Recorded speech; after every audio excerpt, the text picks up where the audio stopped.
सुशासन और पारदर्शिता का दम भरने वाला जिला प्रशासन एक अदने से कर्मचारी पर कार्यवाही करने में पसीने छोड़ रहा है। मामला रीवा जिले के एसडीएम कार्यालय का है, जहां कुछ माह पूर्व कार्यालय के भीतर ही देर रात शराबखोरी का मामला सामने आया था।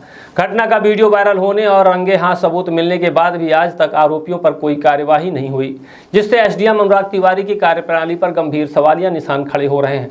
बता दें कि कुछ महीने पहले रात करीब 10 बजे एसडीएम कार्यालय के भीतर सहायक वर्ग 3 के कर्मचारी दिलीप पाल और धर्मेंद्र पटेल का दफ्तर को मैखाना बनाने का वीडियो सामने आया था। सूचना मिलते ही एसडीएम अनुराग तिवारी मौके पर पहुंचे थे, लेकिन तब तक आरोपी बाबू भाग चुके थे। हालांकि सीसीटीवी और कैमरों में उनकी हरकतें कैद हो गई थी।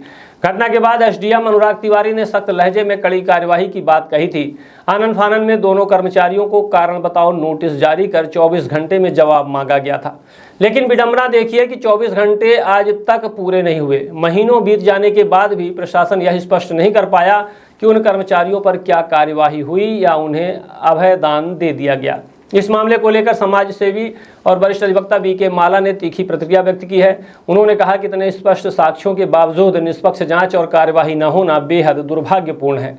एसडीएम अनुराग तिवारी आखिर किसे बचा रहे हैं? जनता के सामने स्थिति स्पष्ट न करना अधिकारियों की मिलीभगत की ओर इशारा करता है। प्रशासन की चुप्पी पर भी सवाल खड़े हो रहे हैं। क्या एसडीएम कार्यालय में नियम कायदों से ऊपर बाबू का रसूख है? क्या कड़ी कार्यवाही का आश्वासन सिर्फ मीडिया को शांत करने के लिए था? सरकारी दफ्तर की गरिमा तार तार करने वालों पर कार्यवाही से क्यों बच रहे हैं एसडीएम अनुराग तिवारी? रीवा से प्रशासनिक गलियारों में यह चर्चा का विषय बना हुआ है कि जब एक एसडीएम अपने ही कार्यालय में अनुशासन कायम नहीं रख सकते तो वे आम जनता को न्याय कैसे दिलाएंगे? यदि जल्द ही इस मामले में पारदर्शिता नहीं बरती गई तो यह मामला शासन के उच्च स्तर तक पहुंच सकता है। देखिए, रीवा जिले के अनुभाग रीवा तहसील हुजूर के अंतर्गत कुछ कर्मचारियों का एक सोशल मीडिया में और इलेक्ट्रॉनिक तथा प्रिंट मीडिया में वीडियो वायरल होने का प्रकाशन हुआ था। इलेक्ट्रॉनिक ने उसको प्रमुखता से खबर में चलाया भी था और इस आशय की जानकारी रीवा जिले के वरिष्ठ अधिकारियों को, कलेक्टर महोदय रीवा को, अनुभाग अधिकारी रीवा अनुविभागीय अधिकारी अनुभाग रीवा को भी अवगत हुई। उनके द्वारा मीडिया को आश्वासन भी दिया गया था कि हम इसकी जांच करा रहे हैं और उनको तत्कालीन नोटिस दी गई थी।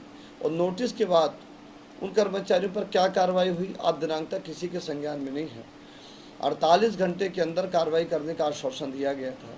वो कर्मचारी उसी कार्यालय या उस अनुभाग के अंतर्गत ही काम कर रहे हैं, पर उन पर क्या कार्रवाई हुई ये आज दिनांक तक किसी को पता नहीं है। यदि कोई कार्रवाई हुई तो उसी कार्रवाई प्रकाशन मीडिया में भी होनी चाहिए थी।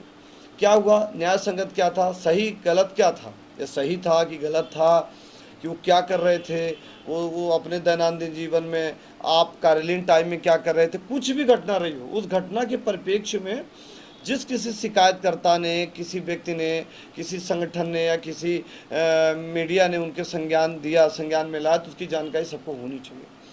पर रिकॉर्ड में वो अभिलेख दबे हुए हैं, क्या वो जांच कर रहे हैं ये किसी को पता नहीं है। ये संवेदनशील मामला है कि सिविल सेवा आचरण नियम 1966, नियम 1900 संशोधन नियम 65 के अंतर्गत प्रक्रियाएँ होनी चाहिए।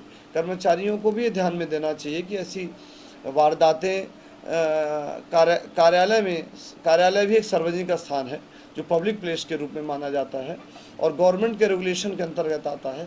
वहाँ किसी प्रकार की घटनाएं नहीं घटित होनी चाहिए, इस बात का ध्यान लोगों को रखना चाहिए, कर्मचारियों को ध्यान रखना चाहिए। और उसमें क्या हुआ, जांच कमेटी ने क्या किया और क्या निष्कर्ष में पाया गया, किन किन तथ्यों में जाँच हुई, जाँच के क्या निष्कर्ष निकाले